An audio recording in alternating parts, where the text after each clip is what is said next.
frente e você não está mais no mesmo lugar.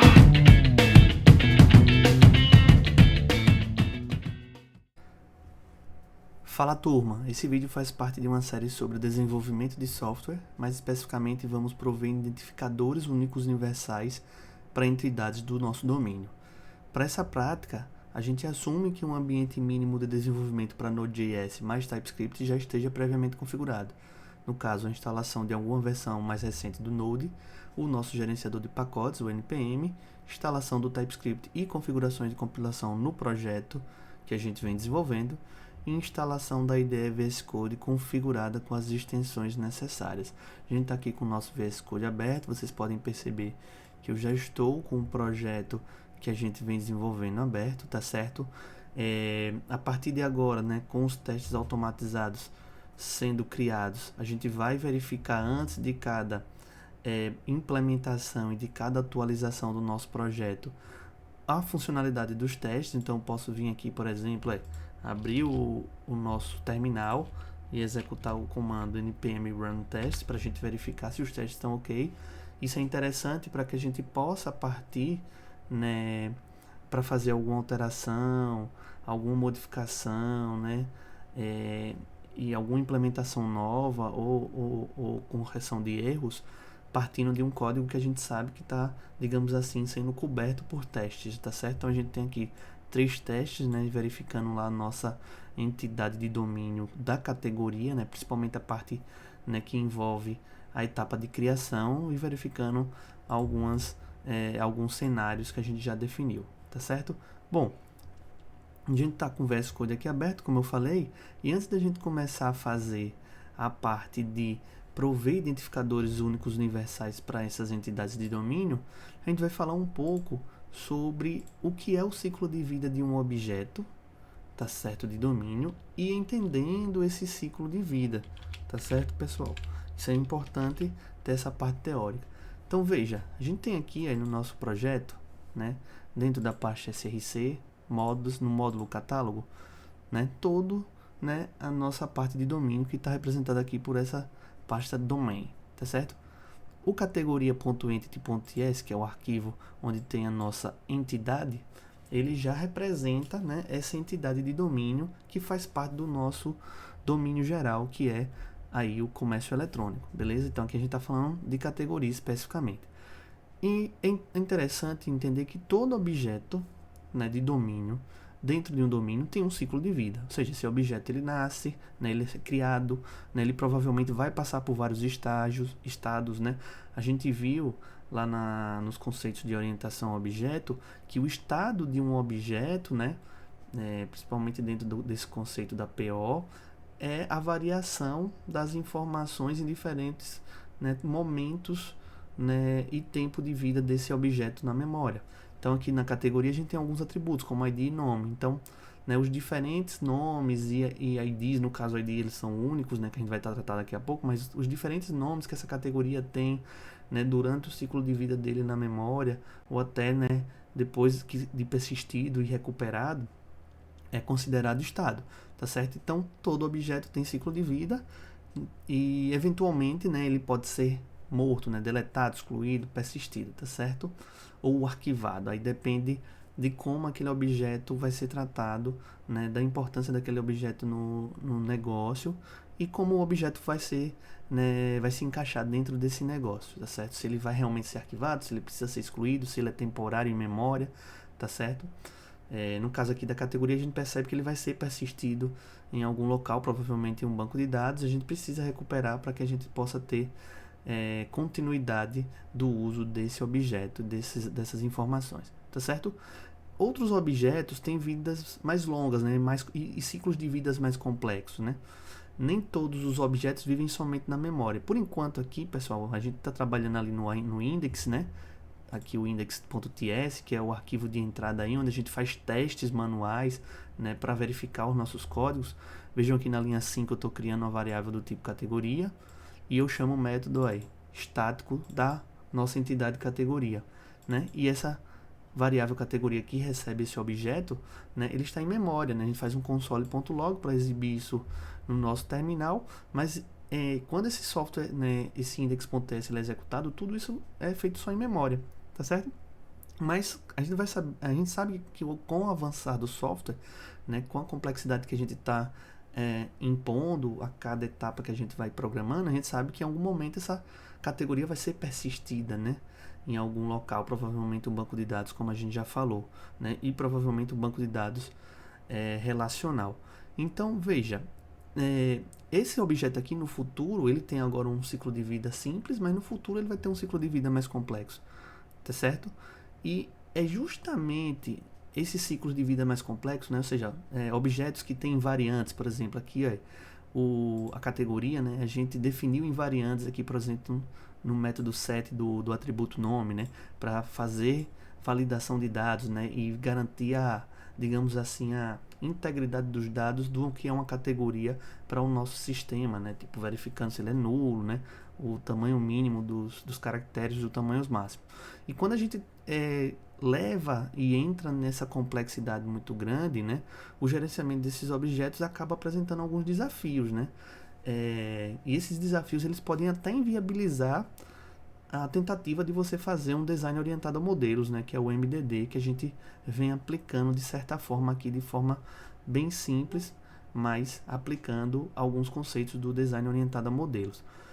E se a gente não aplicar os conceitos, né, e gerenciar esses objetos e esses ciclos de vida desses objetos da forma correta, né, a gente acaba tendo, né, encontrando esses desafios e encontrando problemas no software. Quais são esses desafios? Primeiro, manter a integridade dos dados. Veja que quando a gente falou de invariantes de classe, né, domínios ricos, né, fazer validações, por exemplo, aqui criamos um método estático para poder garantir, né, a integridade desse dado e poder garantir que aquela categoria dentro desse domínio seja de acordo com os cenários que a gente previu lá nas histórias de usuário. Quando a gente faz isso, a gente está tentando manter a integridade dos dados.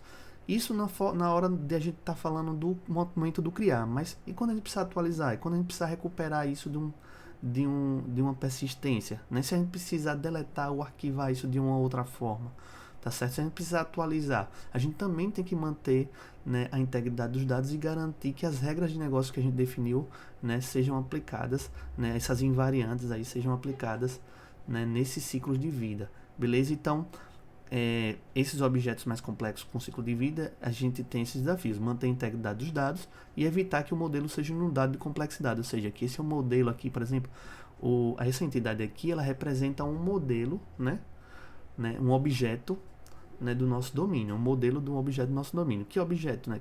Que objeto é esse? A categoria, no caso, mas poderia ser para pedido, poderia ser para carrinho de compras, poderia ser usado isso para, por exemplo, o usuário do sistema, certo? Então, é interessante lembrar que as entidades, como a gente está vendo aqui, a gente sabe que categoria aqui tem um conceito de entidade. As entidades são um tipo de objeto de domínio, né, tá certo? E durante o ciclo de vida de uma entidade, ela pode ser criada, né? A gente já tem métodos estáticos aqui, né, para criação, que usam o construtor, né? A gente usou algumas boas práticas aqui para não permitir que o construtor fosse público, né, e a gente garantisse as invariantes de classe, né? A gente precisa que essas entidades sejam armazenadas, né, em algum banco de dados ou em algum outro sistema de persistência. Elas precisam ser restauradas e reconstituídas, tá certo? E modificadas, e excluídas e arquivadas a depender das necessidades do domínio, beleza? Então, entendendo um pouco do ciclo de vida, a gente vai agora um pouco para a importância da identidade das entidades, tá certo? O que é essa identidade das entidades e como isso se relaciona com o ciclo de vida? Veja, como eu falei, né? Um objeto de domínio definido principalmente por sua identidade é chamado de entidade. Então, se a gente vê essa entidade aqui, categoria, veja que a gente criou um ID, né, do tipo string, né, um atributo ID. Veja, então quais são os atributos, quais são as informações que representam o objeto categoria desse domínio do comércio eletrônico, o ID e o nome, certo? O pedido teria seus atributos, né? Os usuários vão ter outros atributos, né? O carrinho de compras também, e assim sucessivamente, né? Representando todos os objetos de domínio, né? Desse domínio, né? Do comércio eletrônico. Então, o ID é um identificador. Então, todo objeto de domínio que precise, né? Que seja definido pelo identificador único, tá certo? Ele é chamado de entidade, tá certo? Então, as entidades por serem um tipo de objeto de domínio, eles possuem ciclos de vida, como a gente falou, né, anteriormente, tá certo?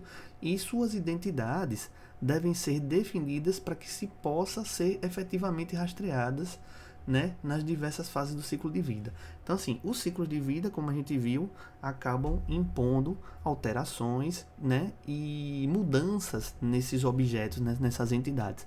E se a gente não tiver identificadores nessas entidades, a gente não consegue rastrear as diversas mudanças, os diversos estados e validar eles, né, e tipo, digamos assim, e contrapor, né, tipo, eles com contrapor não, mas validar eles em relação às nossas regras de negócio e nossas invariantes. Então, identificador, né, criar identidade para as entidades, né, é extremamente importante, principalmente em objetos de domínio que tem um ciclo de vidas complexo, tá certo? Então, um atributo de identificação ele deve ser garantido como único dentro do sistema. Então, por exemplo, um CPF é um atributo de identificação de um usuário, tá certo? De uma pessoa, né, digamos assim, né? Isso, digamos assim, no mundo real, né? E que se a gente quiser fazer esse mapeamento, né, essa abstração para o mundo computacional, se a gente for trabalhando, né, um usuário, né, uma pessoa dentro de um sistema, e essa pessoa precisa ter um identificador, a gente pode usar o CPF, assim como o e-mail também pode ser usado, ou qualquer outro número aleatório, ou o identificador que identifique aquele usuário, aquela pessoa como única. No caso aqui, esse ID ele vai identificar unicamente uma categoria. Então, por exemplo, se eu tiver uma categoria chamada cama, vai ter um identificador único para essa categoria, mesa, né? Assim, os pedidos também, por exemplo, o pedido do usuário X, o pedido do usuário B, o pedido do usuário D, cada pedido, né? E os diversos pedidos de um determinado usuário, cada pedido vai ter um identificador também, até para a gente poder acompanhar, né? E ter um histórico de todas as transações, de todos os pedidos, de todas as compras, de todas as vendas, né? De todos os usuários do sistema, de todas as categorias e assim sucessivamente dentro desse domínio do comércio eletrônico, tá certo? Então, uma identidade equivocada, se a gente fizer uma identidade de forma incorreta, a gente pode levar à corrupção dos dados. E a gente viu, né, que uma das coisas que a gente não quer é quebrar essa integridade e corromper esses dados, tá certo? Então, definir uma identidade exige compreensão do domínio, como a gente já tem uma certa compreensão aqui, a gente tem aqui histórias de usuário que determinam fluxos padrões, né, e cenários de exceção, a gente tem por exemplo, a visão geral do domínio, ou seja, o modelo do domínio descrito aqui de forma mais textual. A gente tem diagramas de caso de uso, né, que visualmente, né, representam o domínio, tanto a visão geral do domínio, como alguns subdomínios, né, alguns contextos, né, que a gente tem aqui com casos de uso. Então, tudo isso aqui nos ajuda a identificar, né, e a criar identidade para as entidades, tá certo? Então, quando não há nenhuma chave única verdadeira composta pelos atributos de um objeto, a gente pode ter chaves e identificadores únicos apenas com alguns atributos ou o conjunto desses atributos. Quando a gente não tem essa chave única, natural, digamos assim, a gente busca outras soluções. No caso aqui é buscar um identificador único, um símbolo, né? Pode ser um número ou um string que seja exclusivo para aquele objeto, né? Dentro dessa classe, no caso aqui dessa entidade que é categoria, tá certo? Muitas vezes esse ID ele é gerado automaticamente pelo sistema, né? É padrão, né? E existe uma prática de gerar esse ID direto no banco de dados quando a gente trabalha com persistência, principalmente em sistemas de banco de dados relacionais. Mas a gente vai estar usando aqui um outro padrão, né? Que a gente vai estar gerando o ID a partir da nossa própria aplicação back-end, ou seja, no caso aqui no nosso próprio código do e-commerce -node-API, tá certo?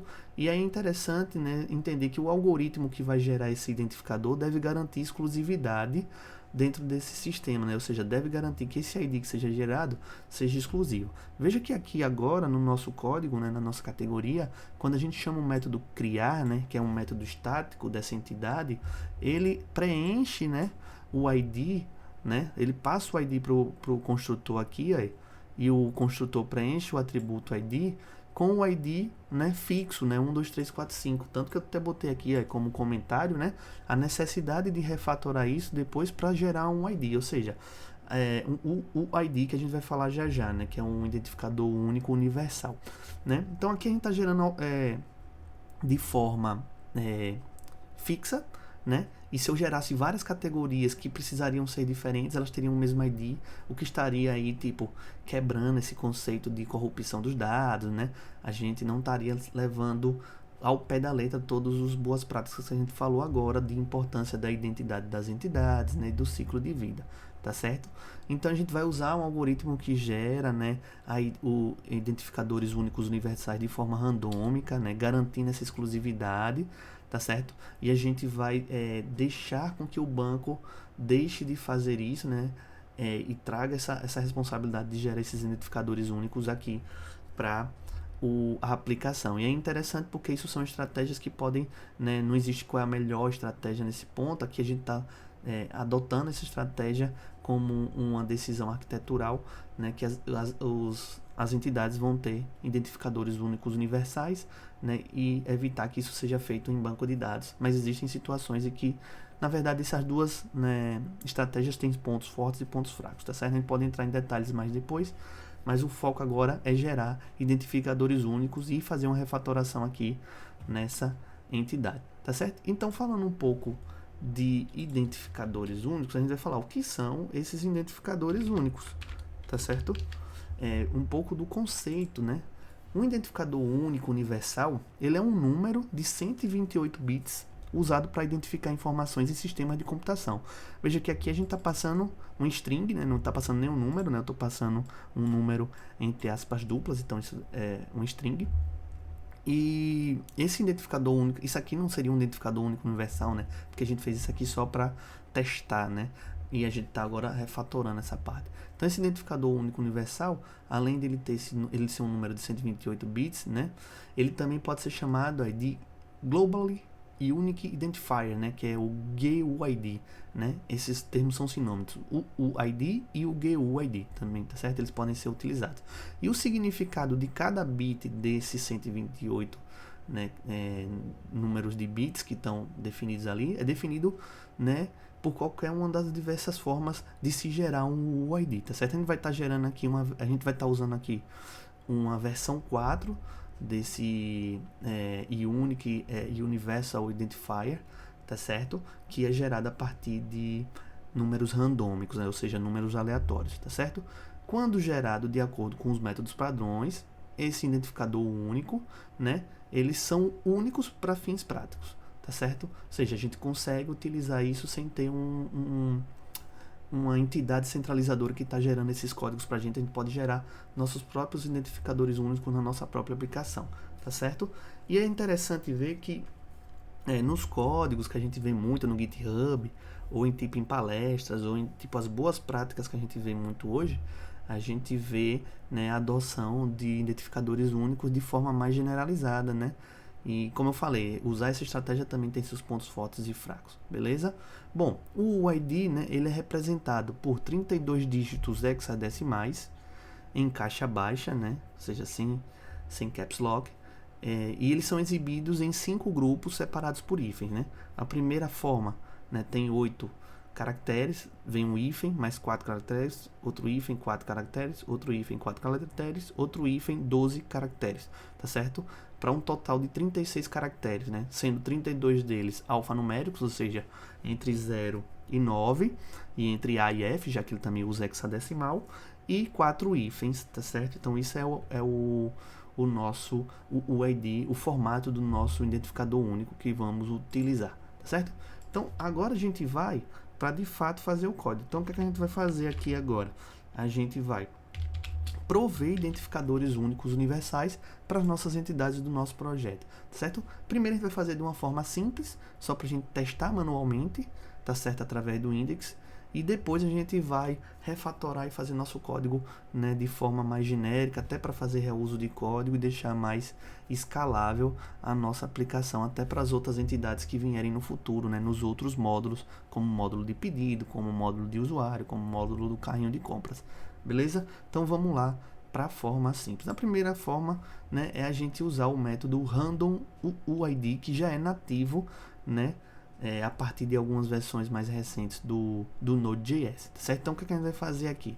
A gente vai chegar aqui aí, nessa parte do código e fazer o uso do random Aí veja que o próprio VS Code já me preenche aqui, ó, eu vou usar o random UUID do módulo Crypto, que é um módulo nativo do Node.js. Veja que eu não precisei fazer instalação através do npm desse módulo, né? Eu já vou usar ele diretamente, tá certo? Isso é uma função, então eu vou abrir e fechar os parênteses aqui para fazer a execução, né? A chamada a essa função. Então, quando eu chamar o método criar, né? Quando eu passar nessa linha, a variável id dentro desse contexto, né?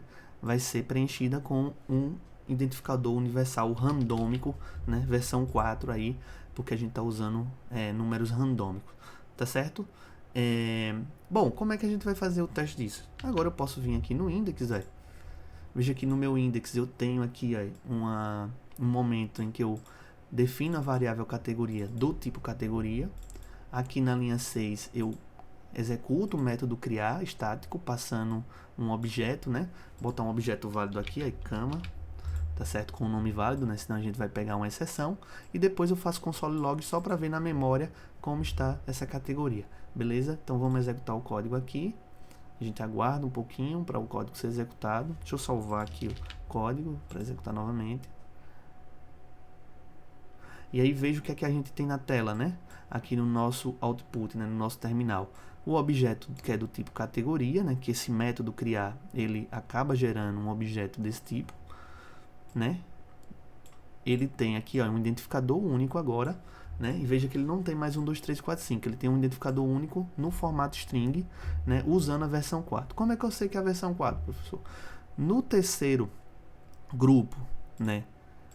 No terceiro grupo de caracteres, esse primeiro caractere aqui vai indicar a versão, né, do identificador único universal. Então vejam que o formato que eu falei, né, é tipo os primeiros grupos de caracteres, né, hexadecimais com 8, depois 4, hífen, 4, hífen, 4, hífen, depois 12, tá certo?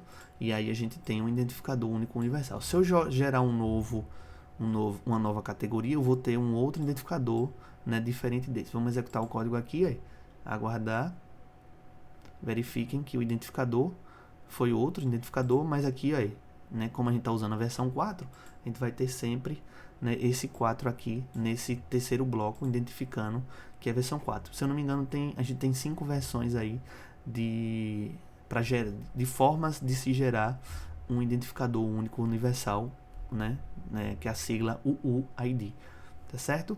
Bom, isso aqui tem um ponto fraco, a forma que a gente fez aqui, né? Essa forma só foi uma forma para a gente mostrar.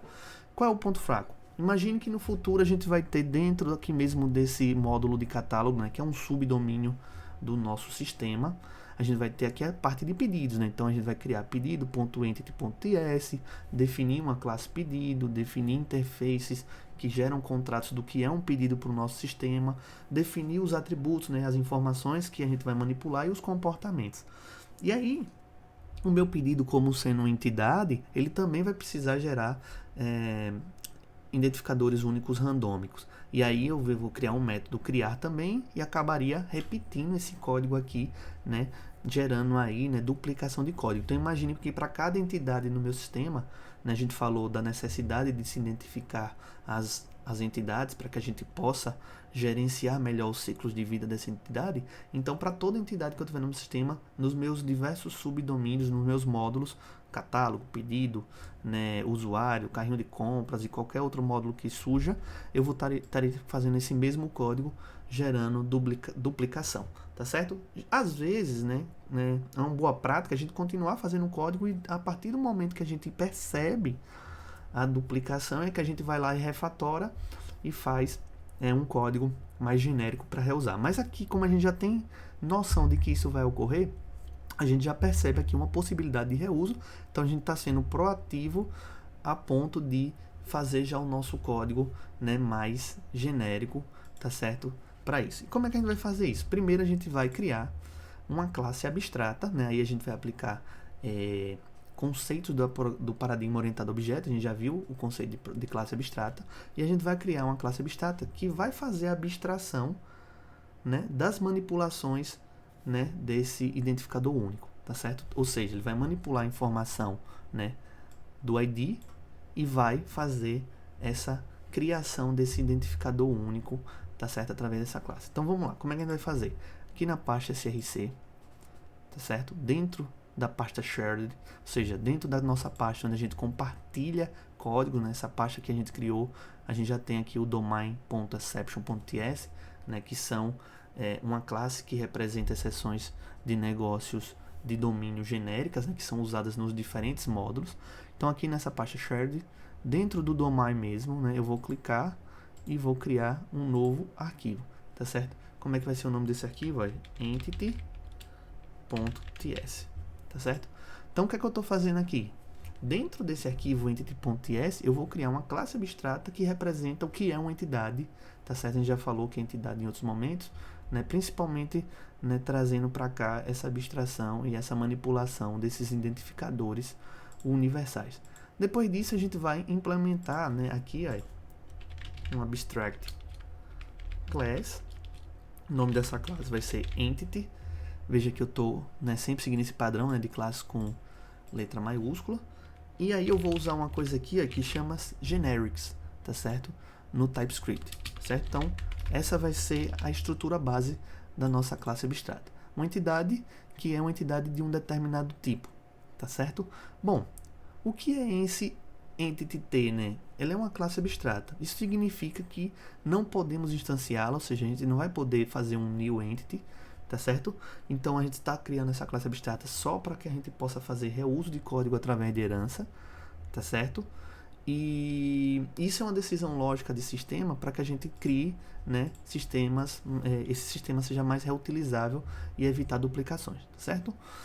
Bom, explicando os genéricos, né? Veja, uma parte importante da engenharia de software é construir componentes que não apenas tenham APIs bem definidas, mas também que sejam reutilizáveis.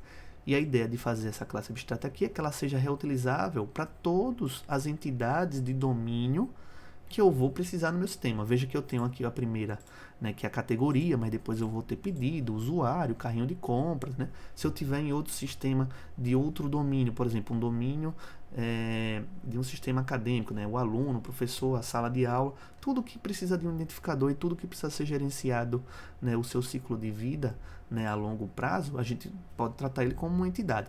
E aí a gente vai fazer uma classe aqui que representa essas entidades no sistema e que manipulam aquelas partes, né, aquelas informações de ID, tá certo? Bom, em linguagens como Java e C Sharp, uma das principais ferramentas para se trabalhar componentes reutilizáveis são os genéricos, e o TypeScript também tem os genéricos, tá certo? Quando eu estou colocando esses símbolos aqui de menor e maior que, né, e entre eles eu estou botando aqui um T, né, um tipo T genérico, eu estou definindo um genérico, ou seja, essa entidade pode ser de qualquer tipo. Por exemplo, essa entidade pode ser do tipo categoria, essa entidade pode ser do tipo pessoa, essa entidade pode ser do tipo produto, essa entidade pode ser do tipo pedido, essa entidade pode ser do tipo carrinho de compras, tá certo?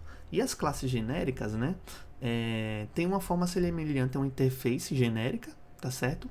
E essas classes genéricas têm uma lista de parâmetros de um tipo genérico. Nesse caso aqui a gente só tem um tipo, né? Mas eu poderia botar, por exemplo, tipo T, tipo S, tipo X, que seriam tipos genéricos que eu não sei ainda quais seriam, e essa minha entidade receberia isso tudo por parâmetro. No caso a gente só vai precisar de um, né? A gente vai chamar de T, isso aqui é um padrão, mas eu poderia até botar um nome mais intuitivo aqui, tá certo? Mas a gente vai deixar o Tzinho mesmo para ficar simples, tá certo?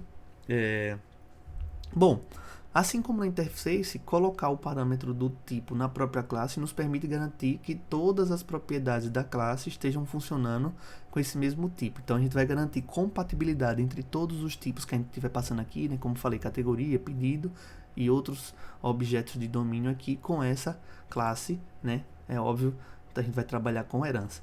Beleza? Então depois de fazer isso aqui, a gente vai definir os atributos dessa classe abstrata. Veja, a gente quer, né, fazer toda a parte de abstração, deixa eu voltar aqui na entidade, dessa parte aqui aí, do ID, tá certo? Eu não quero mais que o ID seja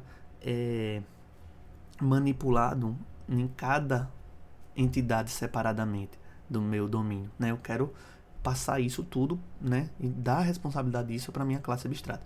Então vou botar aqui primeiro, vou criar aqui, um private né, um atributo private underline id do tipo string, certo? E gerar uns gets e sets aqui, ó, tá certo? A gente pode até copiar os gets e sets daqui da entidade, tá certo? Porque a gente vai acabar apagando. Eu vou tirar aqui primeiro, tá certo? Sem apagar mesmo, mas depois a gente vai, né, quando a gente herdar aqui a classe entity, a gente vai acabar alterando isso aqui. Então vou copiar e vou botar aqui, ó, os gets e sets. Então eu tenho um atributo id e um get id que retorna esse atributo dis.underline_id e um set que recebe o valor e passa esse valor para o id, tá certo? Então, qual é o próximo passo? Definir o construtor da classe abstrata entity.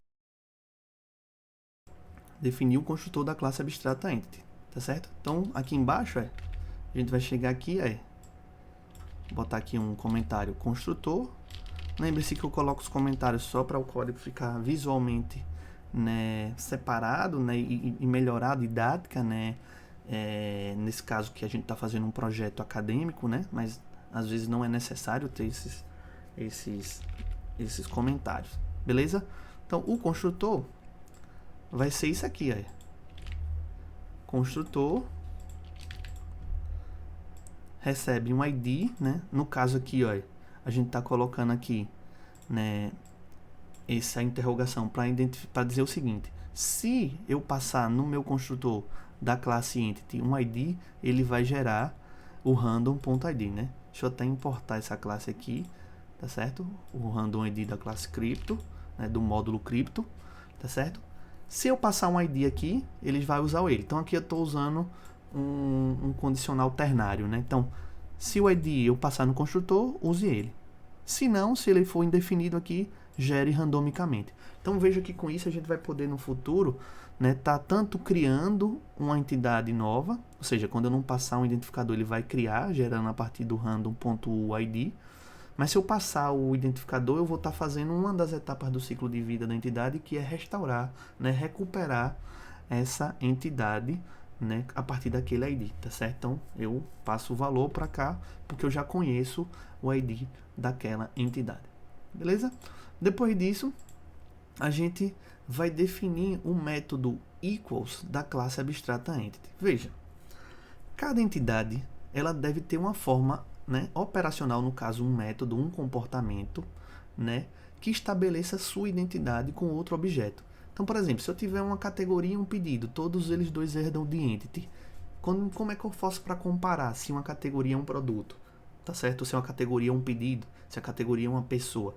Todos eles vão herdar de entity, mas eu preciso criar, né, uma funcionalidade, ou seja, um comportamento que me garanta, né, que me estabeleça essa identidade, né, com outro objeto distinguível ou até mesmo com objetos do mesmo tipo. Então, por exemplo, como é que eu vou saber que uma categoria é diferente de outra dentro do meu sistema? É óbvio, se os ID forem diferentes, eles provavelmente serão em categorias diferentes, tá certo? Mas é interessante que a gente mapeie isso, tá certo? Então, para isso, a gente vai fazer esse método equals, que determina a identidade, né, desse objeto, né? Vai fazer igualdade referencial, né, e comparação de IDs, né, com os objetos que são passados. Mas para isso, antes a gente vai fazer aqui, ó, fora da classe, aqui antes do abstract, um método, né, que verifica se a instância que está sendo passada é de uma entidade. Então, basicamente, ele vai fazer aqui, botei um comentário só para a gente saber, criei uma constante, né, chamada isEntity, né, que vai receber, ó, uma função aqui anônima, né, que recebe um V do tipo N, ou seja, qualquer tipo de objeto, e que retorna um V, né, que é uma entidade também, né, usando aqui já o generics, certo? Então aqui a gente tem uma function e retorna, né, aqui ele vai retornar um booleano, né, verificando se é uma entidade ou não. Então o que eu passar em V, que pode ser qualquer objeto, ele vai verificar se é uma instância dessa entidade. Então, por exemplo, no futuro eu vou poder comparar se uma categoria é um produto, né? E aí eles vão identificar que não, porque não são, né? Eles são da mesma instância de entidade, mas não são do mesmo tipo T, ó, por exemplo, né? Que eu vou estar passando aqui, no caso, categoria e produto. beleza? E eu vou também poder comparar, por exemplo, se uma categoria A é igual a uma categoria B, por exemplo, né? Isso são métodos e comportamentos necessários, né, quando a gente está lidando com o ciclo de vidas dos códigos, dos objetos de domínio, no caso aqui das entidades, beleza? Então isso aqui é necessário, beleza? Então a gente vai fazer o método equals aqui, vou colar ele aqui embaixo, né? Vou botar primeiro um comentário aqui, né? Os métodos, lembrando que o construtor é um método, só que é um método especial, né? Então vou manter ele aqui, né, separado, digamos assim. E aí a gente tem o equals, o código do equals, certo? O código do equals é basicamente esse, método público chamado equals, recebe um objeto, pode ou não receber um objeto, tá vendo? Porque ele está aqui com o, depois do nome do parâmetro, ele está aqui com interrogação, né? Lembrando que no TypeScript, né, depois do parâmetro, né, desses dois pontos, a gente tem um tipo do objeto. Então, esse método equals, ele pode ser ou não passado, ou seja, eu posso chamar o método equals passando um parâmetro, um objeto, ou passando nada, tá certo? Eu vou poder fazer isso, tanto que quando eu passo o mouse aqui, por causa desse interrogação, eu posso entender que o parâmetro object é do tipo entity, tá certo? Ou seja, vai ter que ser do tipo entidade, né? Genérico, né? Uma entidade, por exemplo, categoria, uma entidade produto, uma entidade pedido, ou pode ser um defined, ou seja, eu posso não passar, tá certo? E retorna um booleano. E aí ele faz vários testes, né? Verifica se o objeto é nulo, que foi passado, se o objeto que está sendo comparado é igual ao objeto que foi passado por parâmetro, né? O this é o que está sendo comparado e o objeto é o que está sendo passado por parâmetro.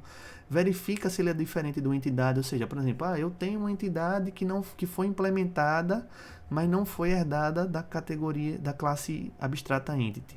Então, não vai ser um objeto que sejam iguais, ou seja, todas as nossas entidades no software vão precisar herdar da classe entity, tá certo? Isso é até uma forma de programação defensiva, né? E depois ele verifica se o ID mesmo, né, que foi gerado, né, do objeto que está sendo comparado é igual ao do objeto que está sendo passado como parâmetro, certo? E aí a gente volta, né, para nosso equals. Então a gente, além de fazer nossa classe abstrata para manipular, né, o ID, né, gerar o ID randômico quando necessário, a gente também tem que prover um comportamento, né, para fazer a comparação dos objetos, beleza? Bom, e agora, né, que a gente criou essa classe, vamos exportar ela aqui, porque a gente está fazendo ela para quê? Para reusar, né? Então, vou exportar ela aqui, classe entity, tá certo? Bom, feito isso, a gente precisa usar a classe abstrata na entidade agora, tá certo? Então, eu vou vir aqui na entidade, categoria, que é a entidade que a gente tem. Vejam que isso aqui vai ser aplicado a todas as outras entidades que a gente vai ter no futuro, beleza? Hoje a classe categoria, ela só implementa o nosso contrato e categoria. Deixa eu até abrir esse contrato aqui. Vejam que o contrato é uma interface, né, que define que a gente tem, toda a categoria tem um ID obrigatório e um nome obrigatório do tipo string, seguindo esse padrão, né? Se eu tiver, por exemplo, um ID com letra maiúscula, um nome com letra maiúscula lá, né, eu não vou estar cumprindo o meu contrato, tá certo? Bom, agora a gente precisa fazer o quê? Importar a classe abstrata. Primeiro aqui, posso vir aqui, import a nossa classe entity. Veja que o próprio TypeScript, já que eu fiz a exportação, já me mostra, né, da pasta shared, do my, já importo ela aqui, tá certo? Depois a gente vai estender a nossa entidade categoria a partir da classe base, tá certo? Porque a gente cria classes abstratas para fazer reuso de código através de herança. Então, vou fazer aqui o extends, que é a palavra-chave para fazer herança. Chamo o entity, tá certo? Lembre-se que a classe entity ela necessita de um tipo genérico. No caso, o tipo genérico aqui é a própria categoria. E a gente vai passar aqui o próprio contrato que a gente definiu, né? Então, estou fazendo aqui, classe categoria estende a classe entity, ou seja, tudo esse código aqui que a gente criou vai ser reusado lá, tá certo? E implementa o contrato, beleza? Quando eu fiz isso, veja que eu não mudei algumas coisas, a minha categoria já começa a dar alguns erros, né? Ele está falando aqui, classe categoria incorretamente estende a base classe, tá certo? A classe abstrata entity, tá certo? É necessário, tipos, né, tem que ser separados na declaração, o ID, Beleza? Bom, para a gente consertar isso aqui, a gente vai primeiro remover o atributo ID daqui, porque a gente agora vai usar o que está estendido da classe. Veja que quando eu fiz a remoção, a gente automaticamente já, digamos assim, extingue o erro que estava aparecendo. E como os gets e sets também já estão lá na parte da entity, eu posso tirar isso aqui. Então veja, o que é que fica nessa classe? Somente o atributo nome, porque toda a minha entidade agora vai ter que ter um ID que está sendo gerenciado, digamos assim, e separação das preocupações, né? Está separado lá na classe entidade, que é uma classe abstrata, né? Usando generics, né? No caso. Então depois eu vou poder criar assim, classe produto, extend entity e produto, tá certo? E assim sucessivamente, beleza? E aqui eu só mantenho os atributos que são inerentemente específicos da nossa entidade de domínio categoria. Aí alguém pode até me perguntar assim, professor, mas e no caso aqui do set nome pode ser para produto também. Mas veja que na parte do nome aqui, pessoal, a gente tem alguns cenários, né, e algumas regras de negócio específicas desse dado de negócio que é nome. Esse nome aqui é da categoria. O nome da categoria tem que ter menos que 3 e mais que 50. Mas o nome do produto vai ter essa mesma regra? O nome do usuário vai ter? O nome do pedido? Né, o nome ou qualquer outro nome necessário? Então, se, né, essas regras são específicas para categoria, a gente mantém isso, né, na entidade categoria, tá certo? Então, só reaproveita a parte do identificador, tá certo? Então, removemos o ID, removemos os gets e sets, e agora a gente precisa alterar o construtor, aqui também está dando erro, porque veja, a gente não tem mais esse atributo aqui, tá certo? E agora a gente tem essa classe categoria herdando a classe entity. Então a gente vai fazer o que? Em vez de fazer aqui o this.id recebe categoria ID, a gente vai chamar o construtor da classe entidade, né? A gente vai usar a palavra super, tá certo? E aí aqui dentro desse construtor é que a gente passa o categoria.id. Então, na hora que eu estiver construindo esse objeto categoria, se eu passar um ID aqui dentro, eu estou passando para o construtor. E esse construtor é quem? É esse método aqui, da classe entity. Então, se ele vier preenchido, ele vai usar o próprio ID que está preenchido. Se ele vier indefinido, ele vai gerar randomicamente um identificador único universal, tá certo? Então, estou salvando aqui meu construtor. Meu construtor agora está refatorado para utilizar a classe base, que é a classe abstrata, beleza? E agora a gente pode alterar o método estático, né, de criação, porque ele também vai, né, ser alterado. Ele não vai precisar fazer mais isso. Aí a gente vai alterar ele aqui. Então veja, para criar uma nova categoria, eu só preciso passar o que? Então, um parâmetro, né, props, do tipo criar categoria props, que é, né, um tipo que só tem definido que é necessário passar um nome. Eu não preciso passar ID. Se eu estou criando, pessoal, se eu estou no início do ciclo de vida desse objeto de domínio, eu não preciso passar o identificador, porque quem vai criar isso é a própria aplicação, ou seja, o construtor, né, da classe entity, né, naturalmente, né, já que ela está sendo herdada. E aí, veja, quando eu tirei aquele let ID, eu começo a dar um erro aqui no construtor, que o meu construtor né, eu estou chamando new categoria. Quando eu estou fazendo esse comando new categoria, eu estou chamando esse construtor aqui. Veja que eu estou passando o que aqui? Uma categoria. O que é uma categoria? Se a gente vir aqui no categoria types, é um ID e um nome. Então aqui está certo, ID e nome. Então se eu tirar o ID agora, porque ele não vai ser mais gerado aqui, vai ser gerado na classe entity, né? Eu passei essa responsabilidade para lá. Isso aqui vai começar a me dar erro. Por quê? Porque uma categoria que tem que ser passada aqui tem que ser seguindo esse contrato.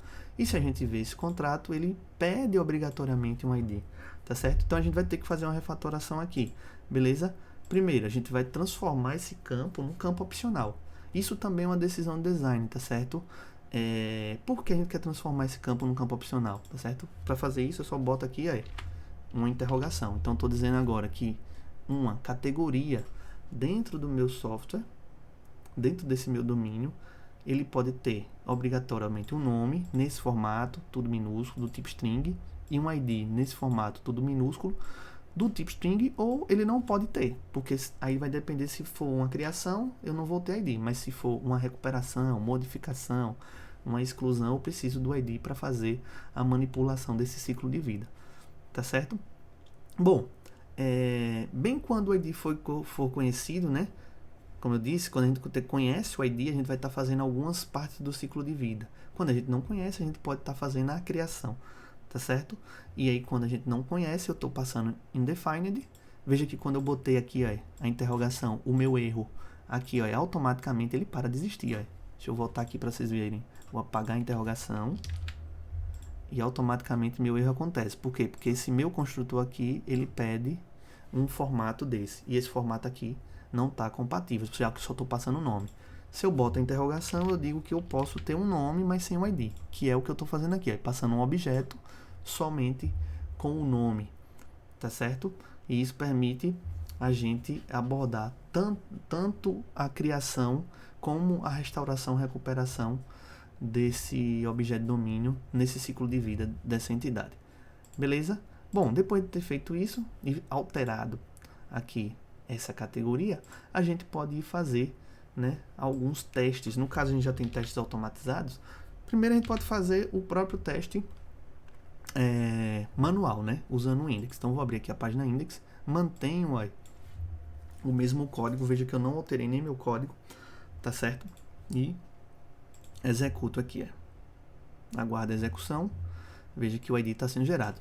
Veja que o resultado foi bem parecido quando a gente fez o código lá de forma simples, né? Botando o random, o ID dentro do método criar diretamente da categoria. Mas agora a gente está usando aqui por baixo, né? A gente só vê o resultado final, toda a parte, né, da classe abstrata, beleza? Então, por exemplo, se eu criar aqui uma outra categoria chamada mesa, né, e executar, eu também vou, né, estar aqui, né, gerando uma categoria mesa com o ID. Toda vez que eu gerar, eu vou estar gerando um identificador, né, diferente. Beleza? Eu posso também mostrar para vocês aqui, por exemplo, usando depuração, tá certo? Vou botar um breakpoint aqui. Vou rodar no modo depuração. E a gente vai verificar linha por linha o que é que está acontecendo a partir do momento que a gente chama o método criar, tá certo? Isso é interessante para a gente ver o fluxo do código e ver como está sendo funcional a nossa classe abstrata que foi criada. Então veja, o depurador, né, ele já me mostra aqui a linha que está parada, certo? Então eu vou aqui primeiro para a próxima linha, né, da F10.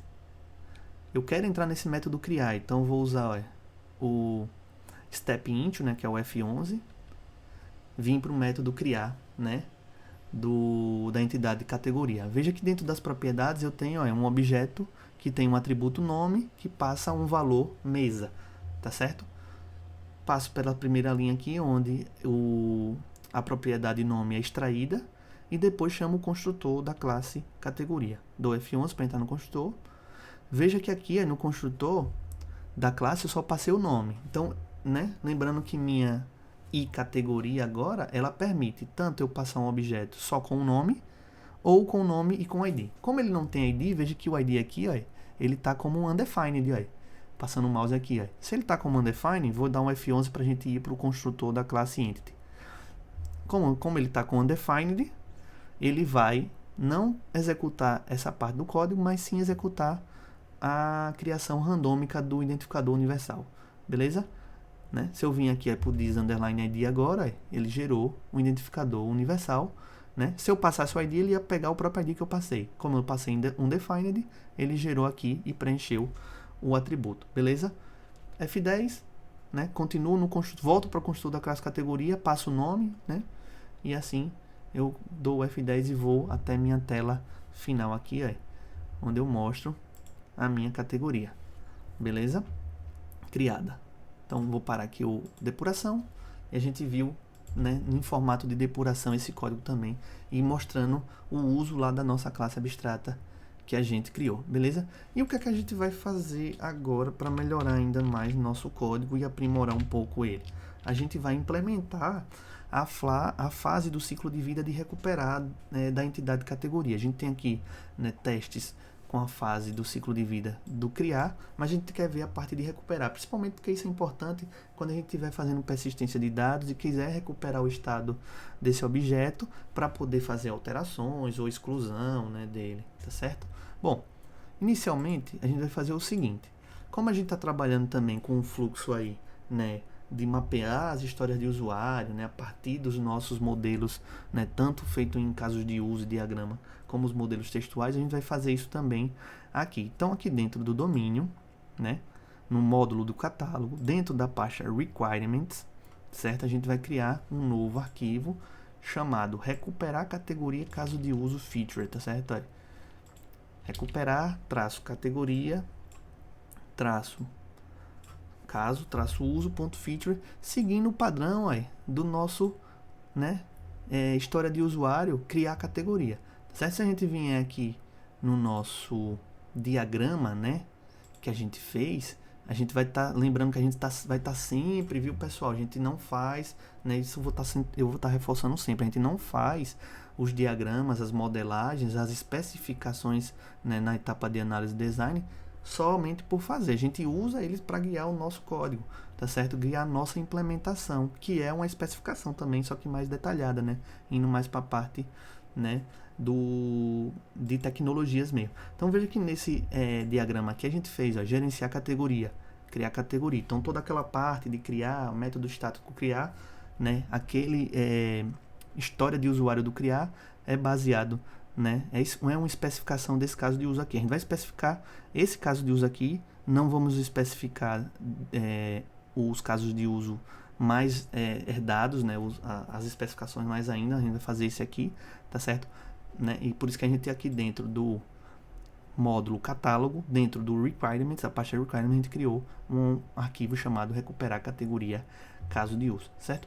Nesse caso aqui eu vou copiar e colar para ficar mais rápido, e a gente vai seguir o mesmo padrão de história de usuário. Primeiro a gente conta uma história de usuário, tá certo? Seguindo uns padrões de nomenclatura, né, usando as linguagens de domínio, né, e os termos de domínio específicos. Então, a minha feature é recuperar categoria, isso está diretamente ligado a isso aqui, tá certo? Para cada caso de uso desse eu posso criar histórias de usuário. Ah, professor, todo caso de uso vai ter uma história de usuário associada? Depende. Se você achar que sua história de usuário vai dar mais detalhes e que aquele caso de uso precisa dessa história para saber mais detalhes e fazer implementação, sim. Se não, né, você pode, né, identificar que aquele seu caso de uso ele já é simples e só o modelo, né, digamos assim, visual do caso de uso já é necessário, não precisaria fazer uma história de usuário nesse formato aqui.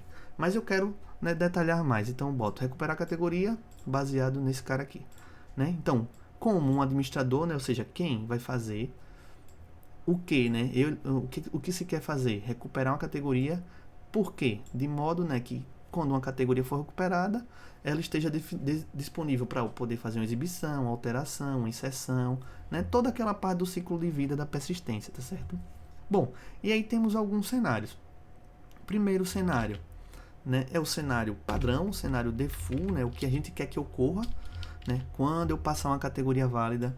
Aqui eu estou usando a abordagem BDD, né, e toda os padrões de BDD. Então, dado uma categoria válida, quando solicitar a recuperação de uma categoria, então a categoria deve ser recuperada corretamente. Esse é o caminho padrão, é o que eu quero que meu sistema faça. E aí a gente vai ter um cenário de exceção, né? Por exemplo, quando, né, dado uma categoria inválida com o UID válido, ou seja, quando eu passar uma categoria que não tenha um identificador único válido para o meu sistema, quando eu solicitar a recuperação dessa categoria, um erro informando que esse ID é inválido tem que ser emitido. E aí eu posso, né, meio que copiar aqueles outros cenários lá que a gente fez no criar, que é, se eu passar uma categoria inválida na hora da recuperação, que não atendeu o tamanho mínimo, né, quando o nome não atendeu o tamanho mínimo, e quando o nome não atender o tamanho máximo, tá certo? Então a gente tem aqui, ó, 3 cenários de exceção, 3, né, cenários de padrão. E é interessante lembrar que, se eu tenho cenários já previstos de exceção que podem ser caóticos, né, que podem gerar problemas muito sérios no meu software, eu já posso também fazer aqui, ó, a minha história de usuário e defender, né, e definir ele nesse documento. Senão eu posso não precisar fazer. Por exemplo, no deletar. Se deletar é só passar o ID e deletar, e eu não preciso fazer validações de negócio, eu não preciso ter pensar nas exceções e nos impactos dela, então eu não precisaria fazer um documento, por exemplo, deletar produto, eu já iria direto para implementação do código mesmo, tá certo? Então aqui a gente fez porque a gente acha necessário, principalmente essa exceção, né, do identificador único, beleza? Bom, fazendo isso, né, a gente seguindo o caminho, né, do processo de software, né, a gente fez aqui digamos assim, uma nova etapa de análise de design, lembrando que a gente não está seguindo o modelo cascata, né, a gente segue aí um modelo incremental, então as etapas do processo de software, elas se alternam, né, em diversas etapas, em diversas sprints, tá certo? Bom, e agora a gente vai implementar o método recuperar, tá certo? Primeira coisa, a gente vai aqui ó, no tipo, criar um tipo para a parte de recuperação também, para essa etapa do ciclo de vida, tá certo? Então a gente vai fazer isso aqui, ó, botar um comentário, né? Quais são os atributos que são necessários para recuperar uma categoria. Aí eu crio o nome, né?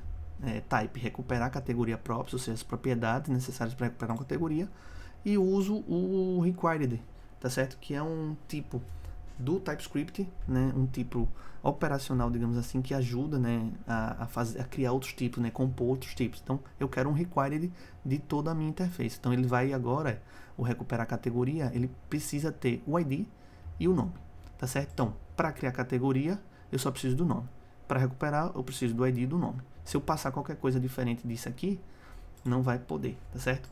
E aí a gente exporta, tá certo? Como a gente está exportando tudo depois, a gente pode botar um embaixo do outro aqui, só para ficar, né, mais visivelmente interessante.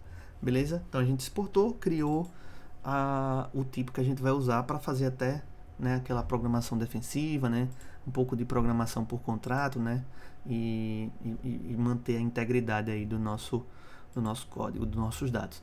Bom, agora lá na categoria Entity, além do método criar que eu já tenho, eu preciso criar um método estático, né, uma fábrica, para recuperar, certo? E aí o método seria esse, public static, recuperar. Qual é a propriedade? Veja que no de criar é o criar categoria. Para recuperar, né, preciso desse cara aqui. É óbvio, esse cara não está importado, então eu posso chegar aqui, ó, e fazer a importação dele, tá certo? Aqui em cima, ó, tá certo? Porque eu estou usando ele agora na minha entidade. E aí o que é que eu faço?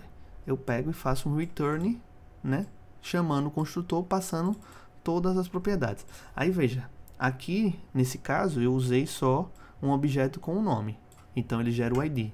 Nesse caso aqui eu estou gerando um objeto que tem tanto o nome como o ID. Então para eu chamar o método recuperar eu preciso de um objeto nesse formato, tá certo? Nesse formato aqui ID, né? E aí, quando eu passar para o construtor, né, vai passar para a entidade, e a entidade vai receber esse ID e não vai gerar um randômico, né, vai usar o que a gente passou. Beleza? Salva aqui. Bom, aí agora a gente pode testar a recuperação de uma categoria sem o ID válido, tá certo? Bom, como é que a gente faz isso? Eu vou aqui no index. Beleza? A gente está criando aqui uma categoria, né? E aqui ó, embaixo, eu vou até botar uns comentários aqui para facilitar. Aqui é criar categoria, estou usando criação, né? Seguindo lá meu caso de uso de criar e minha etapa do ciclo de vida né, de criar. E aqui eu vou botar um recuperar categoria. E aí eu posso, né, para eu recuperar uma categoria, eu preciso de uma categoria que já existe. Então eu posso fazer isso aqui,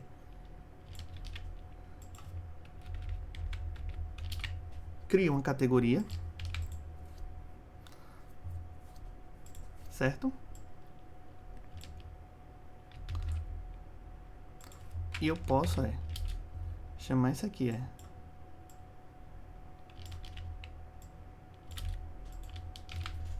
certo? Eu tenho uma categoria props, né? Um ID aqui, boto um string.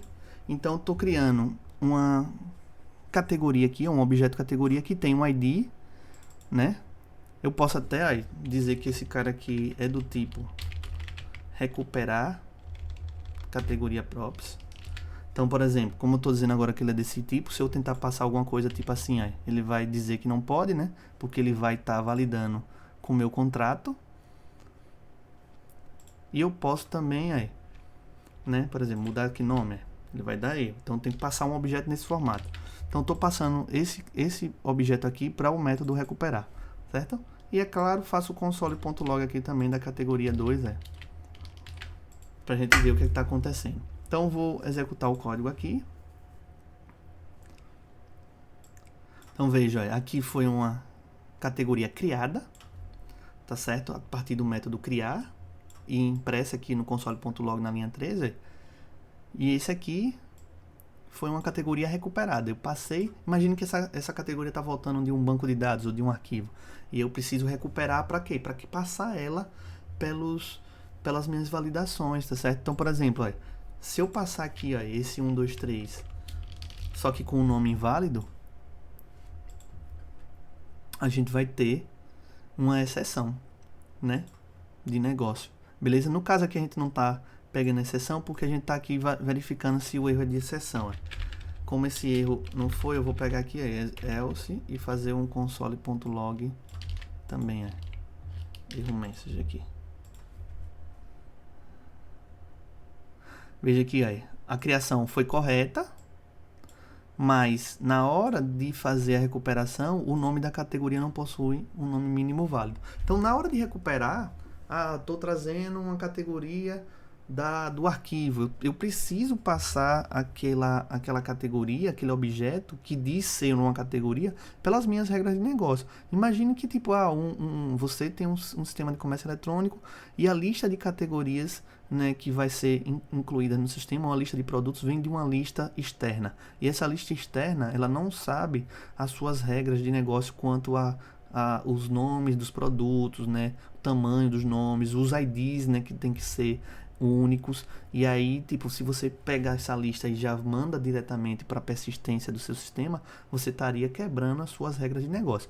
Então aqui eu pego, né, estou pegando um objeto e na recuperação eu passo pelas minhas invariantes e forçando, né, a verificação da minha regra de negócio. Então quando eu passei aqui só o SA, né, a categoria que foi criada, que é a de cima, foi correta, mas essa de baixo, né, não deu certo porque a gente botou duas letras. Vou botar novamente uma categoria válida para recuperar e a gente vai ver que as duas, né, vão ser impressas normalmente, tá certo? Essa aqui é com ID 1, 2, 3. Beleza? Bom, aí veja, nessa teste de recuperação, a gente pega uma situação. Quando eu estou passando um nome inválido, ele está identificando, tá certo? Por quê? Porque eu passo pelo método recuperar aqui, da categoria. Esse método recuperar chama o construtor pega o nome que está sendo passado e passa para o método setNome. O método setNome, como a gente já conhece, implementa invariantes e faz os testes daquelas exceções que a gente definiu na história do usuário e lança exceções de negócio específicas caso aquele dado não tenha aquela regra de negócio que a gente definiu. Porém, né, quando eu passo o ID para o construtor da entidade, né, ele chama o método setID e não faz validação nenhuma. Então, na hora que eu estou criando o ID, eu gero ele num formato, mas na hora que eu estou recuperando, eu não passo isso, né, dessa forma. Então, a gente tem que fazer aqui uma invariante que faça o teste se esse ID que está sendo gerado, que está sendo recuperado, também é compatível com um identificador único universal. Beleza? Então, a primeira coisa que a gente vai fazer é aqui na entidade, na classe entity, tá certo? Criar um método aqui abaixo do equals que vai validar, né, se o que está sendo passado é um UID válido. Então, um método público estático, tá certo? Que chama-se valid UID. O que é que eu passo? Um UID, tá certo? Aqui, no caso, é só um D. Certo? Passo um UID do tipo string e retorno um booleano. E aqui, pessoal, estou usando expressão regular para, né, verificar se o que está sendo passado a string é compatível com aquele formato que a gente falou, 8 dígitos, né, hexadecimal, né, entre 0 e 9 e hexadecimal entre A e F. Depois um hífen, aí vem mais 4 dígitos, tá certo? Depois mais 4 dígitos, no caso aqui o primeiro, né, dígito de 0 a 5 e os outros 3, né, de 0 a 9. Aqui é por causa da versão, né, que vai de 0 a 5 a versão. O outro também, e aqui a parte, né, dos 12, tá certo? Seguindo o padrão. E aí ele vai fazer o teste, né? Testar se o que está sendo passado, né, é igual à expressão regular. Se for, ele é um identificador único universal válido. Beleza? Eu poderia fazer isso direto lá no método setID, mas eu preferi fazer aqui como estático, porque em outros locais a gente pode querer fazer a validação do ID, a gente pode chamar a classe diretamente e usar o método estático, sem precisar instanciar, certo? Bom, depois disso, a gente precisa criar uma exceção para, né, tratar essa questão de negócio de um identificador não ser um identificador único inválido. Então, vou abrir aqui a parte do shared, dentro aqui do domain, tá certo? Aqui em domain exceptions, eu vou criar uma classe chamada id identity e UUID invalid, tá certo? Que estende uma exceção de domínio genérica. Beleza? Qual é a mensagem padrão? O ID da identidade ou o ID da entidade é um UID inválido, tá certo? Nome da exceção, tá certo? Passando a mensagem. Beleza? E aqui, vou exportar também essa nova classe que eu criei. Lembrando que a gente já passou por essas etapas e explicações do porquê criar, né, exceções de negócio mais definidas, para a gente ter um controle melhor do nosso fluxo e mensagens mais amigáveis, tá certo? Então aqui está feito, exporto, beleza? E aí agora eu vou aplicar a validação lá na minha entidade, essa validação que eu criei aqui, beleza? Então volto na minha classe entity, vou no método setID e antes de fazer, né, aqui não, que aqui é o construtor, né? Aqui no setID, e antes de passar o parâmetro que é recebido aqui, o value, para o atributo underline ID, eu vou fazer um teste, né? No caso eu vou fazer um if, se, né, chama a própria classe, já que é um método estático, ponto entity, ponto valid UID, passando o valor, né? Se não, lance, qual a exceção aqui, ID, identity, o ID válido, certo? Eu faço isso aqui, Então, se não for um ID válido, lance uma exceção de negócio. Se for, preencha o atributo. Beleza? Bom, feito isso, aí sim a gente pode, né? Mas antes disso, pessoal, deixa eu só fazer uma coisa aqui. Eu vou refatorar essa exceção aqui, aproveitar isso e passar essa exceção aqui, genérica, essa mensagem aqui. Beleza, vou até botar o símbolozinho aqui também, só para ficar bonitinho.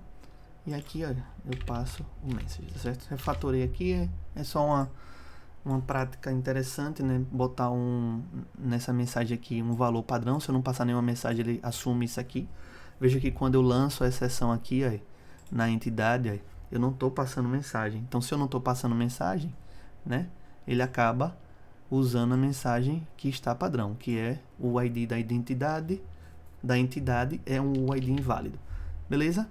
Tá tudo exportado aqui da forma que a gente precisa, a entidade tá certa aqui, né?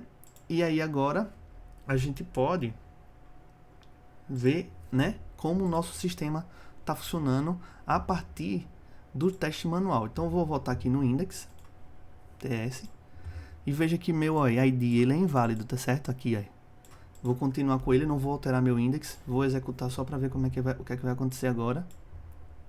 E veja o que acontece. Na criação, criou correto um ID. Passo só o nome, ele cria a categoria mesa com um identificador único universal.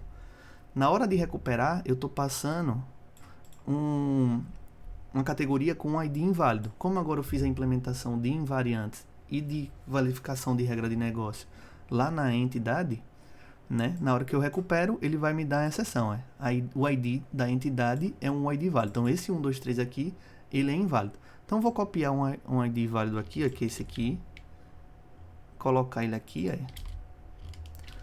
e agora vou executar o código novamente. E aí veja que a gente tem a criação de uma categoria com o ID válido mesa, né? Vou até trocar o nome aqui para não ficar muito confuso, né? Veja que eu tenho uma categoria mesa com um ID gerado unicamente e uma recuperação, né? Imagine que isso aqui veio de um banco ou de um outro arquivo e aí eu validei. Estou validando então. Se eu alterar, por exemplo, qualquer coisa aqui, ó, tirar um campo aqui, em vez de ter 4 aqui tem 3. Executa o código. Ele vai passar pela invariante, vai passar pela validação, ID não é válido, tá certo? Então ele está validando tanto o ID como o nome da categoria na hora da recuperação. Beleza? Então isso é importante porque a gente força, né, com que os dados passem tanto na criação como na recuperação, antes de se modificar, antes de se deletar, pelo nosso domínio, porque é no nosso domínio, né, nas entidades, que ficam as nossas regras de negócio. A gente chama de domínio rico, viu, pessoal? Que é onde a gente faz as nossas validações. Beleza? Então aqui a gente tem, né, testes manuais com isso. Mas a gente também está trabalhando com testes automatizados, né? Apesar de não estar ainda fazendo TDD, a gente está testando o nosso código automatizadamente, né?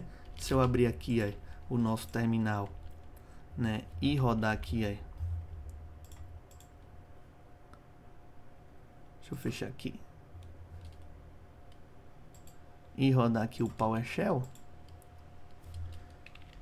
eu tenho aqui, a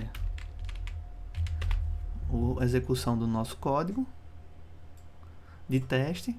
Veja que a gente tem 3 testes que está testando a parte de criar da categoria, mas a gente pode fazer agora testes automatizados também para essa parte de recuperar, que a gente fez testes manuais aqui, beleza? E aí o que a gente vai fazer? Primeiro, abrir nossa classe, nosso arquivo de teste, tá certo? Está dentro aqui do módulos, catálogo, domain, categoria.spec.ts. E a gente tem aqui um describe, né, que é um conjunto de testes para a parte da categoria, certo? Mas antes disso eu vou fazer o seguinte, aqui eu vou botar entidade de domínio, criar categoria, até para ficar mais intuitivo, né, com relação, né, a esse conjunto de testes tem que ser executados em conjunto, porque eles testam o quê? O caso de uso criar categoria, essa etapa do ciclo de vida criar categoria, e aí faz os testes tanto, né, da etapa padrão, que está definido lá na história do usuário, como, né, das etapas de exceção, beleza? E aí a gente vai fazer o quê? Um describe desse, uma outra suíte de testes para a parte do quê? De recuperar, Veja que eu estou usando sempre os meus termos definidos dentro do meu domínio, viu, pessoal? Então, describe, entidade de domínio, recuperar categoria. Abre e fecha aqui, certo? E aqui dentro eu vou criar também, né, casos de teste, né, baseados, né, e guiados pela minha história de usuário e pela minha abordagem BDD lá, tá certo? E aí basicamente é testar o caso padrão, que é dado, né, deve recuperar uma categoria válida, dado uma categoria válida, aqui tem que importar, viu?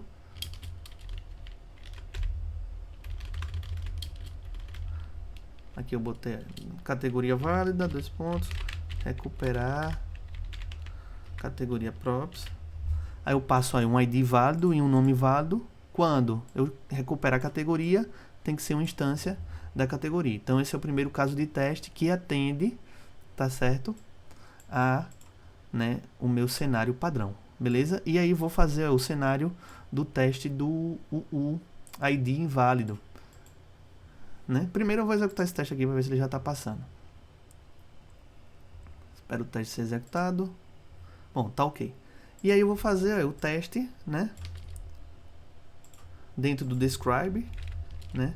Veja que o describe ele serve como um agrupador de testes, né, de casos de teste, de cenários de teste, né? E por isso que é interessante a gente fazer as histórias de usuário, porque esses casos de teste, esses cenários são definidos previamente, né, a partir de uma etapa de análise.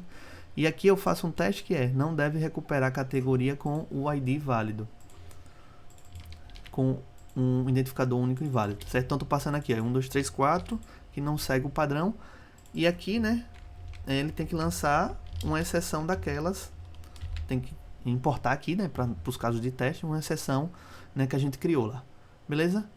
Então, a gente tem dado uma categoria com ID inválido, né, tem que lançar uma exceção específica de ID inválido, beleza? E a gente vai fazer os outros dois casos de teste, que é meio que um copiar-colar da parte, né, de criação. Ó. Não deve criar uma categoria quando... Não deve recuperar uma categoria quando o nome foi inválido, tamanho mínimo. Então, estou passando o ID válido, mais um nome inválido. Um ID válido, mais um nome inválido. Tá certo? Aí tem que lançar uma exceção específica de tamanho inválido. Beleza? E aqui também, aí, fazer um teste para, né, na hora de recuperar uma categoria com o nome com tamanho máximo inválido. Veja que o ID está válido aqui, mas tem que lançar a exceção, certo? Então vou pegar aqui, aí, vamos rodar nossos códigos de teste aqui pela extensão primeiro. Veja que cada describe desse gera, né, um agrupamento de casos de teste que precisam ser executados em conjunto. Então vamos lá, quero executar a parte do caso de uso, criar categoria desse ciclo de vida. Espero todos os códigos serem executados de teste, tá ok. E a parte de entidade da etapa de recuperar a categoria, né? Executou, executar o não deve recuperar a categoria com ID válido, o não deve recuperar a categoria com nome inválido e o não deve recuperar a categoria com nome inválido com tamanho máximo. Então veja que todos os meus testes passou. Eu posso confirmar aqui se eu quiser, né, executar usando o meu console.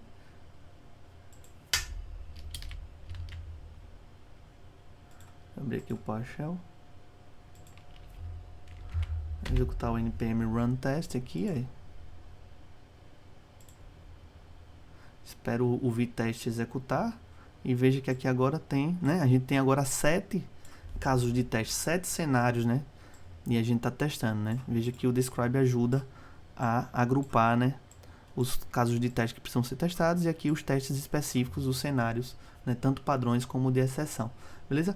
E aqui é interessante a gente fazer alguns testes do tipo seguinte, aí. Por exemplo, nessa parte aqui do criar ou do recuperar, aí, por exemplo, se eu passar um ID válido e passar um nome válido aqui, aí, menos de 50 caracteres e mais de 3, só que eu estou esperando, minha expectativa é que dê um erro com o nome, né, uma exceção que o nome da categoria tem um tamanho máximo inválido. Se eu executar esse teste, ele vai falhar, tá certo? Por quê? Porque a minha expectativa, né, não é igual ao que eu estou passando, tá certo?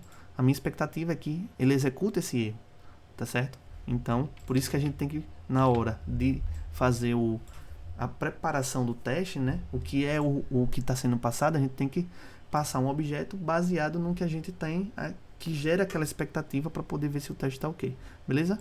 Então, assim sucessivamente nos outros. Veja que aqui eu também passei um ID válido, mais um nome, né, tem um tamanho mínimo inválido. E aqui, né, no ID eu passei um nome válido, mais um ID inválido. E aqui no recuperar, no caso padrão, eu passei um ID válido e um nome válido.